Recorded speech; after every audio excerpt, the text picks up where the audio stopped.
want me to go?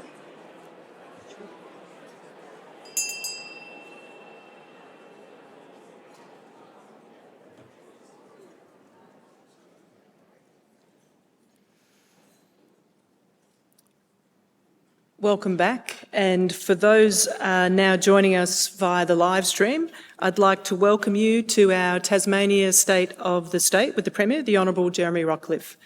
I am Melinda Salento, the CEO of CEDA, the Committee for Economic Development of Australia. I would like to start by acknowledging the traditional custodians of the various lands from which those of you on the live stream are joining us from, and acknowledge and show respect for elders past, present and emerging for their custodianship of land and continuing culture and the contributions that they make to our communities and economy. Can I welcome and thank today's sponsor, Westpac, who have been long and loyal sponsors.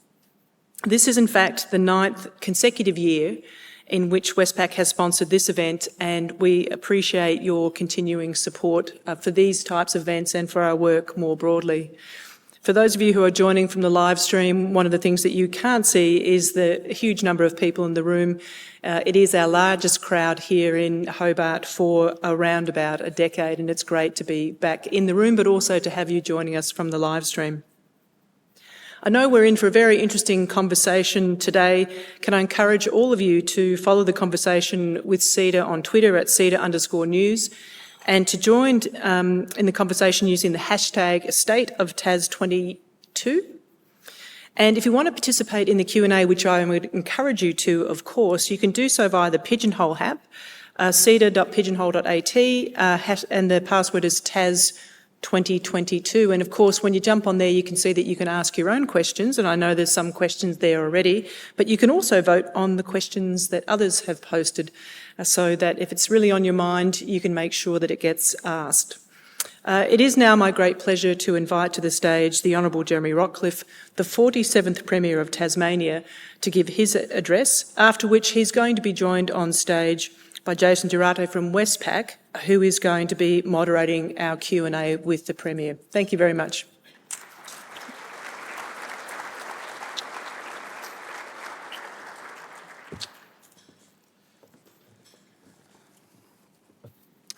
Well, thank you very much, Melinda, and good afternoon to you all. Can I also begin by paying my respects to our Tasmanian Aboriginal community, the traditional and continuing custodians of the land of which we are standing or sitting on today, and of course I acknowledge elders past, present and emerging. Can I also acknowledge my parliamentary colleagues that are here, the Deputy Premier and Treasurer Michael Ferguson. We have Minister Barnett here as well, Minister for a lot of things, including energy and renewables, of course, and indeed my parliamentary colleague Jane Howlett, MLC, as well. It is a great pleasure to be with you all here today to talk about Tasmania and indeed the opportunities before us, and indeed the state of the state as it presently is. And it is a wonderful opportunity for me, and very proud to be the 47th Premier of Tasmania. And of course I pay tribute to the 46th and the 45th as well, and Peter and Will for their commitment and work ethic during some challenging but also wonderful times for our state. And over the past couple of years we have demonstrated as a state really what we are capable of when we are determined and when we are agile, when we are innovative, and when, I think most importantly, we work together. When the pandemic arrived, Tasmanians prepared themselves for a potentially devastating economic impact. It came, but with quick decisions to protect one another and to spend money in the right places in our own communities, we fared across Australia indeed better than most. And I thank you all for your participation, of course, in that. In Tasmania, we are familiar with hardship and adversity. In fact, in many respects, it shaped who we are today. Globalisation in the latter years of the last century made it difficult for Tasmanian goods to compete. Whole industries shut down or left. We had to rebuild the core of our economy, business by business. These changes forced us to rethink who we are, what we do, and what we can uniquely offer to our customers, our tourists, our investors, students, and future Tasmanians. And this work is ongoing, but we have a better understanding than ever before that our difference is what makes us exceptional. This is an important lesson as we take the necessary steps to strengthen our economy and prepare to navigate another difficult economic cycle. And of course, you'll be all very familiar with the headwinds that we are facing. But 2/3 of all Australians say they will pay more for anything Tasmanian. They believe rightly that what we can offer in produce, in advanced manufacturing, in technology, in the arts, is uniquely but proudly different. Or as we say, the quiet pursuit of the extraordinary. This means we cannot be complacent. Whatever we do or make in Tasmania, we must earn the extra cost of being at least a body of water away from larger markets. And we do it through creativity, innovation, and indeed customer service. Who we are and what we do matters. It's the Tasmanian way that defines our culture and our products. And culture drives economies. I was interested, Melinda, in your Wellbeing statement before and the work that is underway with respect to that and the importance of mental health and wellbeing for our community. And indeed, shortly after I became Premier, we announced the importance and indeed leading other states in developing a wellbeing framework across government for Tasmania. And that brings a little bit of my past to the fore. There are many reasons why I stood for Parliament 20 years ago, in fact, in 2002. Clearly, as we all do, we'll go into public life, we want to make a difference. I'm a farmer by trade, although you wouldn't necessarily know it with the shiny tie and the bag of fruit that I'm wearing right now. But that difficult and challenging time as a farmer in the early 1990s when I arrived back with a diploma in farm management from Lincoln University in New Zealand, there were some challenging times. Reward for effort is something I believe in very strongly. But at that particular time, there wasn't a lot of reward for the effort that those in agriculture were working so hard to produce. Thankfully, with key investments from government in terms of water infrastructure and indeed the economic cycle we're going through now, and indeed the extraordinary demand for our high-quality products that is different for our farmers on the land at this present time. But back to mental health and wellbeing. For various reasons, I was drawn to the Lifeline organisation in my early 20s. And that taught me a lot. I learnt a lot from that experience. It changed my life and it changed indeed the passion that I have for standing for Parliament at that particular time. And I did my Lifeline telephone counselling shifts, as I recall, probably between the hours of 10 at night and 7 in the morning to try and fit in with an early start on the farm.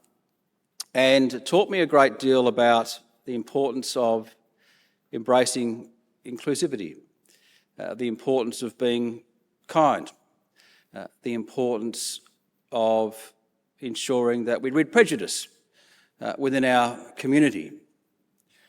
And indeed also, it taught me the devastating impacts that it can have on someone when they have economic insecurity, when they lose their job as a result of industry closure, and the flow-on effects for that in terms of relationship breakdown. And indeed, when someone is in the middle of the night, which is often when you receive the most calls, you are using your greatest asset, which is your ears and listening, which I still stand by today, and working through some of those challenging conversations to avoid people having self-harm or worse. You suddenly realise how lucky you are personally, but how important it is to ensure that every single Tasmanian citizen has a meaningful life and an opportunity to not only have self-worth, but contribute to our community as well. And I spoke with people that were enduring those hardships because of economic impacts and disabling them from the workforce and creating, as I say, a downward spiral, which we know can be devastating. So this is what drove me to politics all those years ago, because I wanted better opportunities for Tasmanians and to remove barriers and challenges, indeed, from those particularly at the time living regionally. And so it's a privilege to have been part of a government since 2014, a government that has been focusing very clearly on building a stronger and a more diverse economy, backing our competitive advantages such as energy, agriculture, aquaculture, mining, forestry, advanced manufacturing, defence, tourism and hospitality, helping to grow the supply chain and small businesses, creating jobs and having more money to invest in the essential services that matter. The opportunities ahead of us are utterly immense, and I believe Tasmania can be the cleanest, smartest and the most innovative state in Australia. In many respects, we are already. But to achieve that and maintain that, we need to be courageous and challenge the status quo. We will need to finish the work we started in education to cement lifelong learning habits and enable Tasmanians in every region the chance to grab the opportunities before them. Today, I want to talk to you about Tasmania's economic performance, economic risks, including cost of living pressures, the Tasmanian budget, 2022-23, so capably delivered by our Treasurer Ferguson, and key strategies to strengthen Tasmania's future. Our economy has experienced exceptional growth since we commenced our recovery from the impacts of COVID, with gross state product growing at 3.8% in the 2021 financial year, the fastest growth, in fact, in 13 years. In fact, over the last 5 years to 2020-21, our economic growth outstripped all other states. We held the top-performing economic mantle throughout COVID as we took nation-leading steps to keep economy stimulated, and as we step out of COVID, we note from recent CommSec data, other states are catching up. State final demand in the March quarter was 3.5% higher than the same time last year, demonstrating continued strong performance of our economy. Our economic performance has been underpinned, of course, by strong retail sector growth. And while the past 2 years have seen volatile trading conditions, consumers have had the confidence to continue to spend. Tasmanian retailers have benefited, achieving a record total turnover of $686 million in the month of May, which is 5.7% higher than that time last year. Our record investment in housing, another responsibility of Minister Barnett, is not only helping to meet strong demand, but also providing the construction sector a sturdy pipeline of work.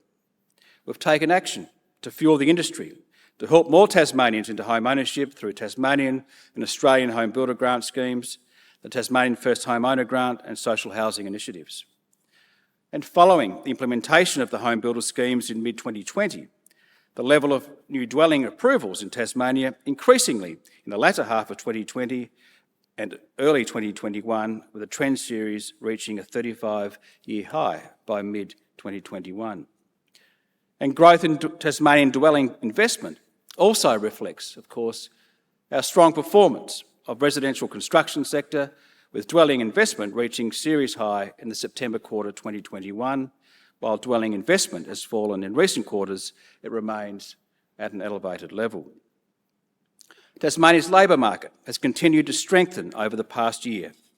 Many headline indicators, including employment and unemployment rate, are stronger than their pre-pandemic levels. The ABS estimates that there are currently 263,700 persons employed in Tasmania, which is 2.1% above the level recorded to the pandemic in March 2020. These strong economic conditions have seen Tasmania's unemployment rate fall to historically low levels in recent months, which in the June ABS indicated were at 4.3%. Tasmanian job vacancies continue to grow and are at a series high, suggesting high demand for labour in the state. Pleasingly, the Tasmanian economy is expected to grow by 3.75% in 2021-22, well above the long-term average and on the back of very strong growth of 3.8% in 2020-21. Despite coming off a high base, above average growth of 2.75% and 3% is forecast in 2022-23 and 23-24 respectively. And over the forecast period, growth is expected to be driven by strong government expenditure, household consumption and increases in exports, which I'll come to in a moment. The strength of the Tasmanian economy is also evident in our state's labour market. Employment is expected to continue to grow, with growth of 1.25% forecast in 22-23, and growth at around the long-term average of 1% forecast in 23-24. And the strength of our economy is expected to keep our unemployment rate very low. But there are, as always, a number of challenges that we are faced with, and there is always more work to be done. And while we have successfully navigated the impact of the pandemic, the vaccination of our population, the reopening of our borders, the reality is that we are now living with COVID-19. And we must now adapt to living, working, travelling in ways that enable us to manage outbreaks as they occur.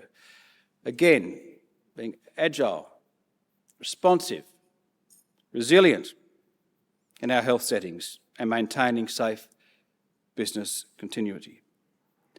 The devastating humanitarian impact on the people of Ukraine is also impacting supply chains across the world and driving the cost of fuel and food higher, as an example. We are faced with increasing inflation, increased interest rates, and the flow-on impacts of this on our cost of living, and this is a national and this is a global challenge. And Tasmania is not immune to those challenges. And whilst we cannot control inflation, we do recognise the impact that cost of living pressures are biting and having on the family budget. And we are providing that targeted relief to those who need it most. Indeed, more recently, with our winter bill buster supplement to assist some 94,000 Tasmanians on low and fixed income with their electricity bill and increased payments for local government rates discounts on Taswater bills. I've always said that when challenges arise, we will arise to meet those challenges. And as a government, we'll be looking at further levers at what we have available to address cost of living pressures, and I'll have more to say about that in due course. Notwithstanding these challenges, we will continue to manage our way through the current global economic and market issues. We have successfully steered the course through the worst of the pandemic, and we know how critical it is to maintain momentum in our economy.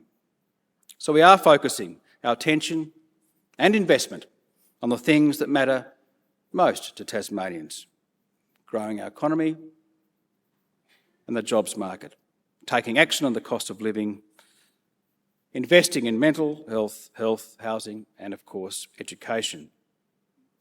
Our recent budget continues our strong track record of prudent financial management and charts a careful and responsible return to surplus over the forward estimates. To support Tasmania's continued economic growth and to provide Tasmanians with the roads, the bridges, rail, ports, and the community facilities they need, we need, and as a state we need to remain competitive.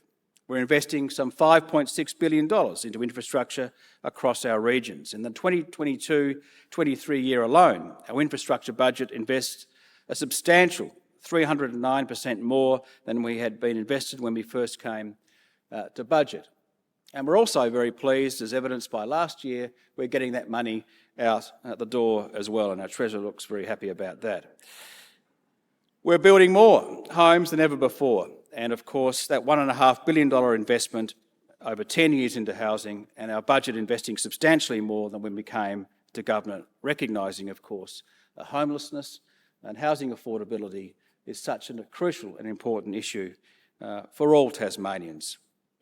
And we are continuing to partner with the Australian Government, most importantly, to deliver major projects such as the new $786 million Bridgewater Bridge, the $350 million South East Traffic Solution, and a total investment of $280 million in the Bass Highway between Launceston and Murray further up the northwest coast. By investing in modern fit-for-purpose infrastructure, we facilitate the efficient movement of our freight and the safe movement of people around Tasmania. And of course, with health, a key issue, and one that I chose to keep, probably against advice as Premier of Tasmania. But I did it for a very good reason, because I know health is a priority for all Tasmanians. And when it comes to health, we will continually see the budgets increase.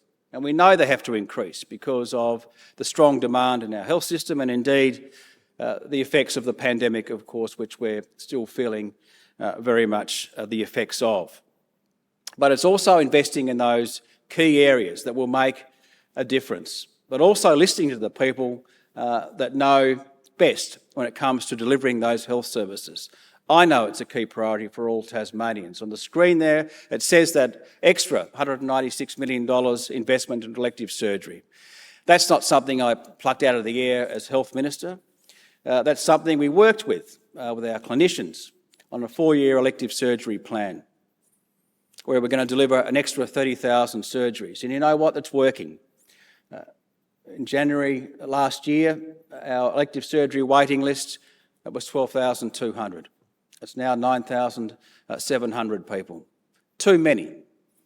And too many of those people are waiting beyond the clinically recommended timeframes for their surgery. And I don't like that as Premier, and I don't like that as Minister for Health, and as consumers of health, many of your families, of course, feel the effects of that.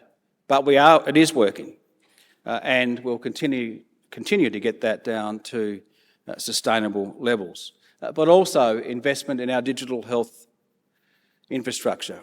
And you'd probably be surprised, or perhaps not, that we can do far better when it comes to the efficiency within our health system, particularly being driven by state-of-the-art, modern, and in fact leading the nation when it comes to that digital infrastructure investment. I want to turn now to something that's been very close to my heart for a very long time, and that is, of course, education. Skills and training, of course, over the next 4 years, we're investing some $8.5 billion into those areas. 60% more, in fact, than we were when we first came to government.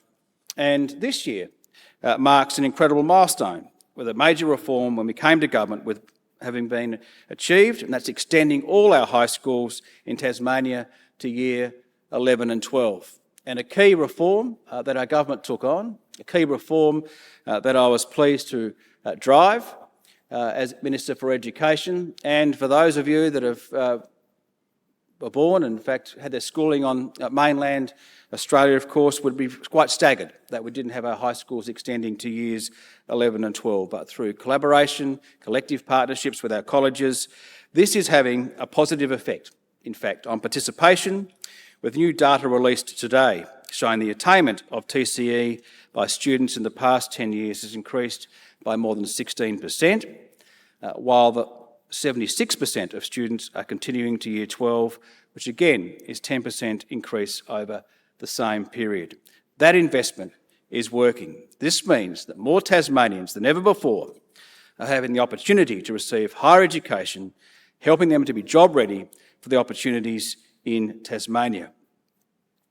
Research consistently demonstrates that quality early learning leads to improved education and life outcomes, particularly for children who engage in early learning for 2 years before they start full-time schooling. And since 2019, we have worked in partnership with the Early Childhood Education and Care Services to successfully deliver the Working Together initiative at selected locations around Tasmania, providing opportunities for eligible 3-year-old children to participate in free, quality early learning in the year before kindergarten. And I believe it's time to look at how we can expand access to quality education for 3-year-olds. I had some discussion in the community, as many of you will remember, and we had significant reforms in education. We actually changed the law to ensure that people could not leave school until they had completed Year 12, unless they were engaged in Cert 3 education, vocational education and training, or they had a full-time job, or they turned 18 years of age. That decision clearly is working. The other part of reform that we didn't quite get to was lowering the school starting age, but we found another way where we're pragmatic when it comes to working with our early childhood and education and care sector, particularly focusing on those areas around Tasmania that found it really hard to engage in early learning. And I'm very passionate about this because education, in my humble opinion, is such a key economic driver that we just have to get right and we have to continually reform and invest in. And what is important is that the earlier we can engage our young people in education, the better off they will be in terms of contributing positively to our community. The earlier, and indeed the longer we can keep our children and young people engaged in education, the more productive members of the community they will be, and of course they'll live longer and live healthier, productive lives. And our work in this area complements the steps we are taking to improve literacy across all ages, including adults, which is a clear priority of our Tasmanian government. We simply cannot accept anymore that we have a large proportion of our community that are functionally illiterate, because we know that adult literacy levels are directly related to better social and economic outcomes, and the literacy levels of parents directly impacts on the educational aspirations and attainment of children, and we must ensure we have intervention and prevention. Children who have the opportunities to talk more and to read more from an early age will experience success in early learning. The work in education and the initiatives we're taking to skill more Tasmanians to meet the industry and business constraints are working, and indeed we need to do more. I've asked our Minister for Education, Children and Youth to work with the Department of Education to develop a proposal to absolutely ensure that we can expand our offerings to ensure we do get our young people and our 3-year-olds engaged in education earlier. Tasmania, indeed, has the highest percentage increase in government-funded vocational education students in 2021, and I note our CEO of TasTAFE, Grant Dreyer, is here with us today, compared to the rest of the nation. And we're putting this on steroids with our TasTAFE reform. Again, another reform in education, vocational education and training, that was difficult to achieve. We fought hard to achieve that, and thankfully the Tasmanian people accepted that change needed to happen, along with that important investment in Water and Trade's Centre of Excellence, agricultural centres of excellence, and building, of course, our high-vis army to assist civil as well as our construction industries. Recent National Centre for Vocational Education research figures that commenced show that commencements in trades in Tasmania increased by 94.2% over the 12 months to September last year, compared with 78% nationally, showing Tasmania, of course, once again, is punching above its weight. But it also shows that we're increasingly aligning training to growth industries of the future, as well as bringing training into the workplace for existing workers with new 2610 grants to help businesses better adapt to changes in technology and market conditions. Those, combined with our TAS-TAFE reforms, are so crucial, providing that flexibility in our highly valued public education and training provider to ensure that you, as industry players, and our public training provider have that strong industry alignment. As I say, Tasmania can be the smartest, the cleanest and the most innovative state in Australia, and a global hub of enterprise and of innovation. In advanced manufacturing defence, in our blue economy, through offshore aquaculture and energy, in downstream processing, reuse and value add. The next economic frontier will see renewable energy, opening new ways of working, manufacturing and producing. Right now, companies, investors and talented people from around the world are seeking renewable energy and the systems and technologies that it unlocks, and we have the opportunity to expand our renewable energy capacity and show the world how to decarbonise in big and small ways, bringing investment, bringing prosperity and opportunity to people and businesses right across our state. Tasmania, I firmly believe, can be an innovation workshop offering opportunities for people who want to scale these ideas and activities in Asia, North America and in Europe. Through Marinus Link, we've also the potential to solve a large part of the nation's energy challenges, while locking in security, investment and jobs, while supply will help to put downward pressure on those energy prices. Marinus underpins opportunities in wind and solar, which in turn will help fuel our hydrogen ambition and further advances, and there will be no doubt that all eyes are on Bell Bay to be the hub of innovation and opportunity. We are already seeing industry partnerships, research partnerships and collaboration.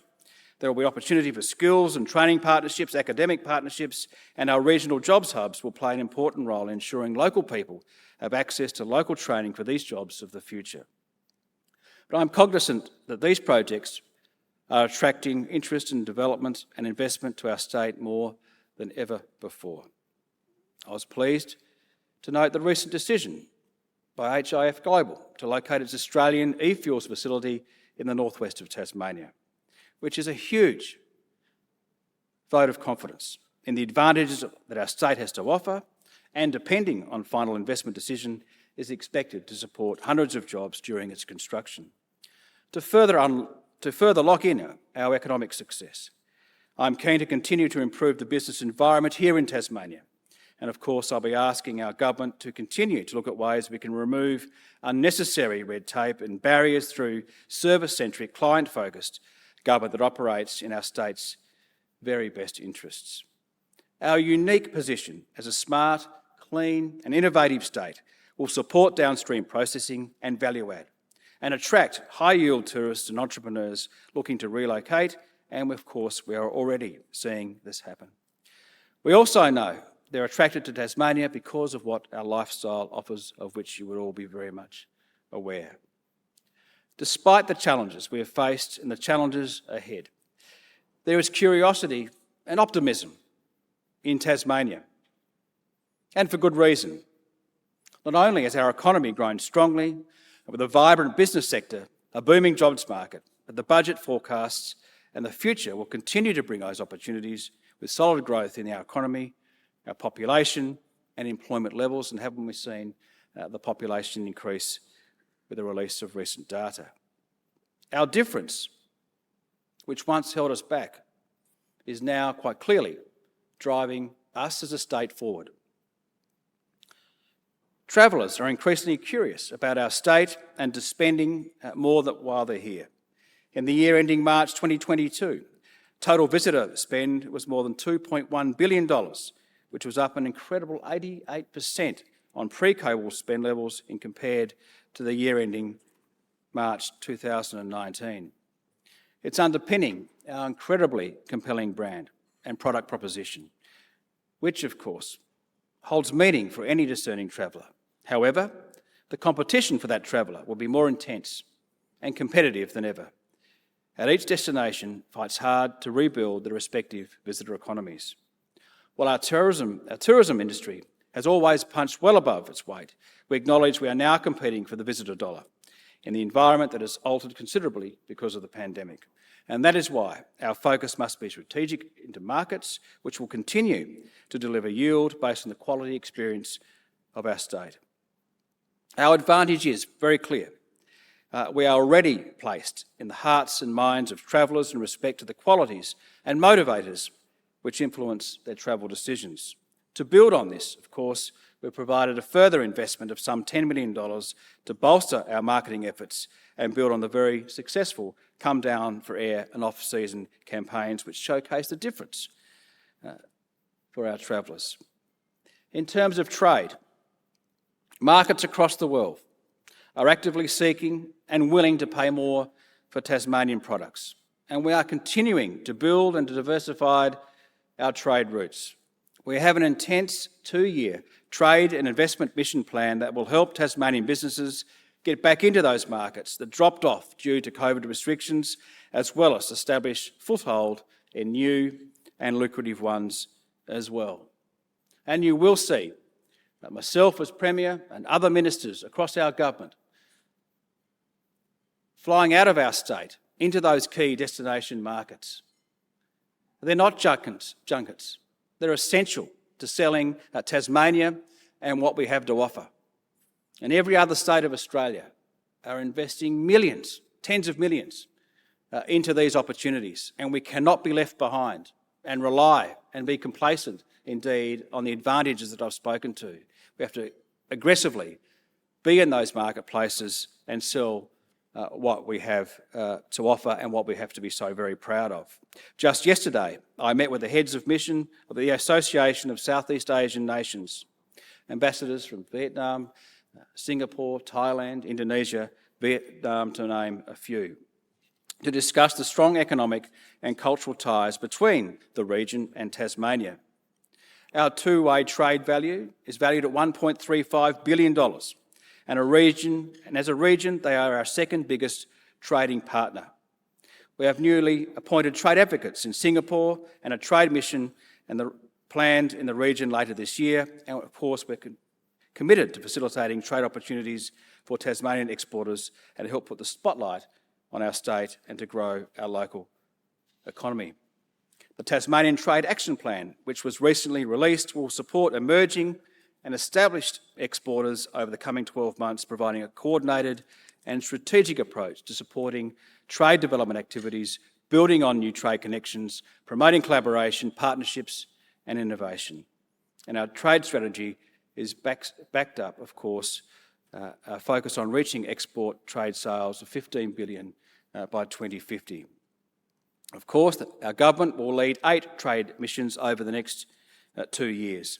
Delegations to Asia, the USA, UK and Europe. And next week we have a delegation heading to New Zealand to foster opportunities and partnerships. And the evidence shows clearly that trade missions like these will help emerging and existing Tasmanian producers to engage with new opportunities, showcase their goods, boost investment, production and create more jobs locally. With economies around the world beginning their recovery from COVID and increased demand for goods, now's the time for Tasmania to take its premium products to markets. I believe very clearly the key to Tasmania's future is to embrace our difference and continue to leverage our advantages, that quiet pursuit of the extraordinary. To not stand still and fall behind. My vision for Tasmania is simple: to be a place where everyone feels valued, included, encouraged and supported to be the best they can possibly be.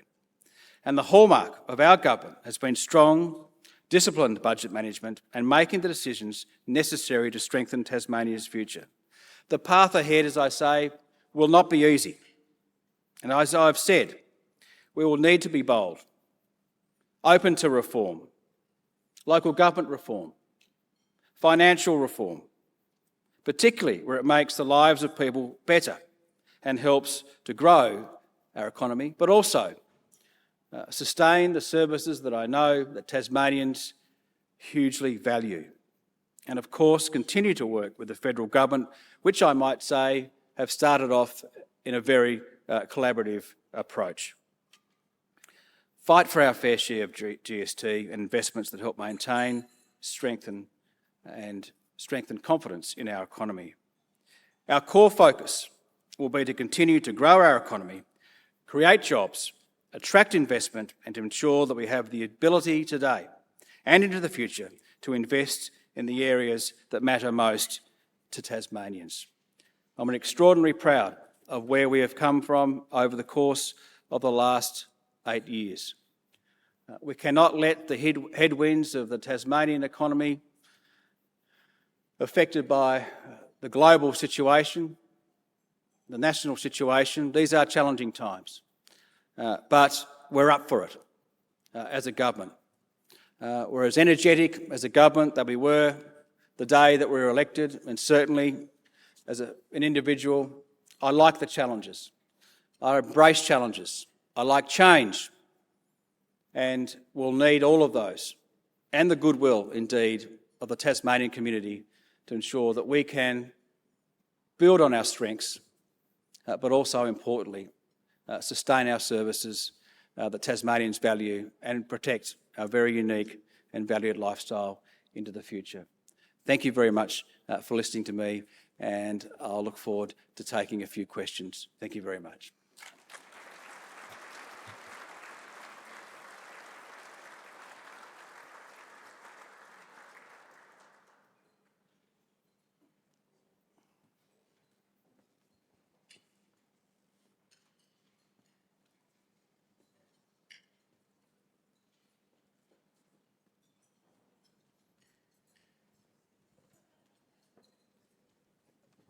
Over. It's okay. Thank you, Premier. My name's Jason Duarte. I'm acting Head of Public Sector at Westpac, and I'm based in Canberra. Thank you for having me. It's a real privilege to be in Hobart on this gorgeous day, and it's an honour to be moderating the CEDA State Luncheon. Thank you all for coming. It's the 9th year in a row that Westpac has partnered with CEDA to support this event. It's something we've been very proud to do as banker to Tasmanian Government and to many local businesses and government organisations that are here today. I'd like to acknowledge the uplifting and thought-provoking speech by Tasmania's Premier Jeremy Rockliff. Congratulate you and your government on the strength and resilience of the local economy and taking Tasmania forward, the smartest, cleanest and most innovative state. So my notes say we've got 25 minutes for Q&A. The speech went a little bit over time. Sorry. That's okay. Please ask questions using the pigeonhole. There's also a roving mic. I've seen some of you already voted on some of the questions that are there.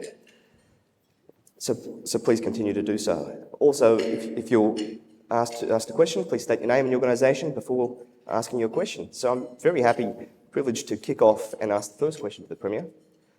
Premier, what's the best thing about living and doing business in Tasmania? Oh, well, it's a very good question, but I'm sure many people in the room would be well accustomed to that. We have that, and when I say what we have done as a government, I mean decades of government have been building on a very strong brand of Tasmania. And wherever I go across the state, I've held a number of portfolios. Advanced manufacturing and defence is one of those. And it's extraordinary, actually, the level of skill that we have across Tasmania, whether it be in advanced manufacturing, the technology sector, agriculture, aquaculture. We really are at that very high end. And I believe the exciting thing about being and doing business in Tasmania, clearly, we could point to a very competitive set of a business environment in terms of our taxation regime. We still have to clearly work on that. But that distinct advantage for Tasmania, working closely with government, we're very accessible as a government, and that, I guess, our smaller population can facilitate that, Jason. But also, you cannot get away from the fact that the advantage of doing business in Tasmania if you're at that premium end, is the fact that that quiet pursuit of the extraordinary, as I'll say it, gives you that leg up. And every business around Tasmania, whether they're engaged in hospitality, whether they're engaged in tourism, has to aim for that highest premium end product. We will find it difficult always to compete on that commodity market space, particularly, more familiar with me in terms of agriculture. It is very difficult to compete, and many of our products still are in that commodity space. But we need to lift our head above the horizon and see what opportunities they are, what other states are doing, but how we can add so much more value through producing that premium product, or indeed advanced manufacturing capability. Thank you. So the question that's had the most votes so far. So Premier, there's been mixed messages in the media about Project Marinus. So how needed is that for Tasmania? Well, look, I'm very excited about Marinus. Jason, thank you for the question. It's an extraordinary opportunity for Tasmania to play its part, indeed, in the nation's energy future. It is indeed a lead project, and indeed been identified as by Infrastructure Australia as a priority project in actual fact. I know that Minister Barnett and Minister Bowen federally have been working very hard together on this project, but if I look back to the hydro industrialisation back in the 40s and 50s and 60s, in fact my grandfather was an engineer at the hydro and worked here, civil engineer at the hydro, worked here in Hobart.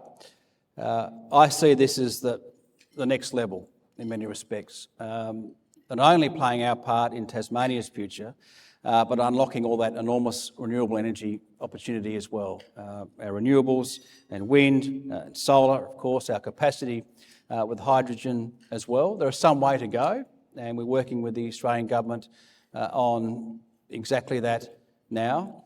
But it will set Tasmania up in terms of its energy security for decades and decades to come, which is why I know our Minister for Energy and myself as Premier, indeed Treasurer, in fact our whole government, are so terribly excited about it.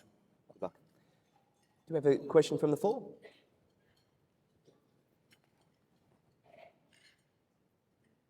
See a raised hand?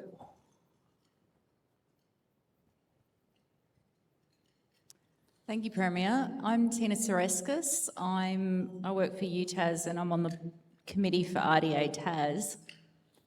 I appreciate all the things that you want to achieve. If we want to have that global perspective, we often talk about diversity and what an important contribution that makes for innovation. I did notice we haven't made much of a mention in State of the State the last 2 years about diversity. And looking at the census data, we're a long way behind the rest of the country. One particular thing to mind that I do want to understand, how we're going with the treaty process, and have you got any other views about it increasing diversity and having a meaningful life? Thank you. Is that about the treaty process? Thank you very much. Well, of course, we're very committed. Firstly, it's important to recognise and accept Tasmania's very dark history when it comes to our First Nations people. And we are very much at the forefront of our truth-telling and treaty process. In fact, we're meeting with a number of First Nations and Tasmanian Aboriginal people tomorrow at a gathering to commence that process. And you'll be aware of the Uluru Statement, the Voice to Parliament, of which all states and territories will be participating in a referendum very soon. I believe that's very important and signalled most certainly to the Prime Minister and publicly how important that is, and Tasmania will play its role in that. Diversity more broadly, as I said, part of my vision is to ensure that each and every Tasmanian is supported, included and valued and encouraged to be the best that they can be. And my experience in life and my experience in not-for-profit organisations, and I mentioned one of them here at the beginning of my contribution today, has taught me some very valuable lessons, and that is that the world is not black and white, and we need to be as embracing and accepting of all people and welcoming to all people to here in Tasmania. That's the fundamental principles of which I believe in, and it guides my ethics and my decision-making process too when it comes to investment in key areas of social services, for example. Thank you for the question. There's one here that's quite popular. It's in relation to, you've got a stretched cabinet, with multiple portfolios, significant agenda. Is your government still planning on revisiting the size of Parliament? Yes. There's been some discussion, and look, on the 20th of July this year was my 20th year in the Tasmanian Parliament, and it's been a long journey for me, and I've felt as though I've needed every ounce of every day of that 20 years to bring me to the role that I have today, and I value that experience. But from the very first day that I arrived at Parliament House, we had people tell me, existing members of Parliament, that clearly the reduction in the size of Parliament in 1998 was a terrible mistake. Now, not many people say that publicly, or did at the time, but I think it's an accepted view now. Now, all our ministers, irrespective of how many portfolios they hold, will work very, very hard and do, and members of Parliament as well, irrespective of which political party you represent. But for a functioning Parliament, a Parliament which can effectively keep the Executive, Cabinet accountable, both backbenchers in government and indeed a strong opposition, we need more members of Parliament. And I chose, that's one of the reform agendas that I put on the table. It's not popular. But it's absolutely the right thing to do. And I would hope that that would signal that to Tasmanians that that's how I'd like to approach government in many respects. We're not wanting to lose government, I have to say, but we've got to make the opportunity of doing what's right and do it now and be prepared to wear and accept that criticism. Because I've always been a big believer of thinking, looking back, say 10 years after we've finished the roles in our respective roles, what do we have to show for it? I'm very proud of what we've managed to achieve in the course of the last 8 years looking back. But we have to accept that some decisions we make are not always popular, but they are the right ones. And it is still my intention, absolutely, to introduce legislation in the Parliament at the end of this year to restore the size of Parliament for a functioning democracy in Tasmania. Makes sense. So talk us through your bid for a new AFL team and a new stadium. Well, a lot's been said about it, that's for sure. Can I start with the success of the Jack Jumpers? Firstly, Jason, and it has been a tremendous investment, and I pay tribute to my predecessor, Peter, for working through that, and clearly it demonstrates that Tasmania can have a national team and compete on the national stage, and do that very, very well, and do that sustainably and affordably. And I believe that the AFL team in Tasmania, like my predecessor, who we both share equal passion for this, of course we can do this. And the business case stacks up. Now, we've got some significant investment on the table. I believe that we have got $150 million over the next 10 years to support an AFL team. And the business case clearly says, while a $10 million contribution will return some $120 million or more per year. We can compete. The emotional argument's there. Whether or not we deserve a team, and that argument's been run and won. What we need to do is ensure that the AFL sees common sense and works with us. But we will not be dictated to by the AFL when it comes to our own team. We will forge our own path, and particularly when that comes to the stadium as well. I believe we've got a very strong offer on the table. That's been acknowledged, but I also believe it's an investment that will be good for Tasmania. And again, that's a challenging sell because people will always make comparisons, Jason, in terms of where money and priorities should be. But our government reflects the priorities of Tasmanians in terms of those key areas of health, education, housing and others. We can have it all. We can have investment in sport, which of course engenders its own health and wellbeing aspect as well. Greater participation in local communities. The Jack Jumpers, in actual fact, has increased basketball participation in communities by almost 10%. Now that's great, with more kids active, which is tremendous. And I believe that the AFL has an opportunity.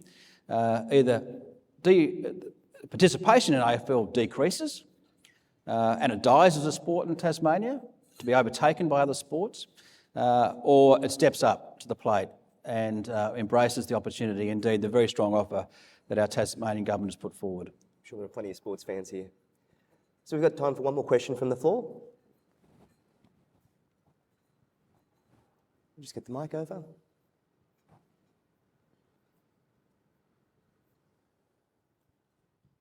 Hi, Stephanie Downs. I'm a Director in Sustainability and Climate Change in Deloitte. So according to the World Economic Forum, climate action failure is the biggest, most severe economic risk in the next decade. So in terms of your infrastructure budget and your housing budget, where does decarbonisation and lowering your emissions and thinking about renewable technologies come into that?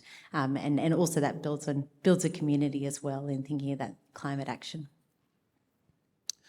Well, thank you very much for the question, and I'm very proud to say that we've been leading the nation when it comes to our emissions, net emissions, and indeed decarbonisation as well over the course of the last decade in particular. It's the forefront of our investment when it comes to our investment in renewable energy infrastructure, of course. We've got some very key targets when it comes to renewables and net emissions, leading the nation once again. But it's also important to realise for all our industries what an incredible opportunity climate change presents as well. In fact, our agricultural emissions, we've had great inroads on that in comparisons to where we were a couple of decades ago. And so, there's work we're doing across government, environmentally as well, and at a very local level in terms of participation in the environment. And indeed, we've made some difficult decisions there as well when it comes to ensuring we have sustainable waste management practices as well, to that, if you like, a more macro level, and our investment in renewables and, of course, wind, solar, hydrogen is a huge opportunity when it comes to that very important aspect as well. And it's a key marketing advantage for Tasmania. We're leading the nation now, leading the world in many respects when it comes to our emissions targets, and that will absolutely continue, but it also needs to be, and I take the point of your question, and every facet of what we do in Tasmania, an opportunity for us as well, and seizing that opportunity to keep differentiating from every other state of Australia, and indeed every other part of the world as well. Thank you for the question. I just call Linda Salento to the lectern, please. Well, thank you, Jason, and thank you for steering questions both from the floor and from the Pigeonhole app. I promised that it would be a session which traversed many issues, and it was certainly that. Can I thank you for being involved, Jason, and of course thank Westpac again for their sponsorship of today's event. Premier, also thank you to you for your comments and the ideas that you raised today, which, can I say, are completely in sync with those of CEDA. I think the emphasis on kindness, well-being, empathy and understanding different perspectives were themes that came out very strongly to me. But also you talked about inclusion, you talked about the importance of people having a meaningful life, and then of course hooked that back into economic opportunity and economic security. And I wrote down when you said that you think the opportunities are immense for Tasmania. I share your views on Tasmania, but also I think at CEDA we believe very firmly that the opportunities for Australia are indeed immense, and all of these themes are themes that are really resonating with us and driving the work that we're doing. And you talked about being courageous, and we talk always about being brave. So there is just so much alignment in the comments that you made today, and also the breadth of the agenda that you're looking to prosecute here in Tasmania, and good luck with all of that. For those in the audience, if these issues resonate with you as well, can I say that we've got a massive State of the Nation conference coming up on September the 8th in Canberra. If you haven't registered, I would encourage you to do so. I think it's going to be a fantastic couple of days with some great opportunities to engage with the new government and other members of Parliament. So if you haven't seen that, please have a look. We've also got some good conversations coming up with really important regulators and plenty else happening. So please go and check out the website, ceda.com.au. Thank you to live stream participants for being involved in this, and thank you again to all of you who have made this such a big event for us here in Hobart. Enjoy the rest of your day, and I look forward to seeing you all again soon. Thank you.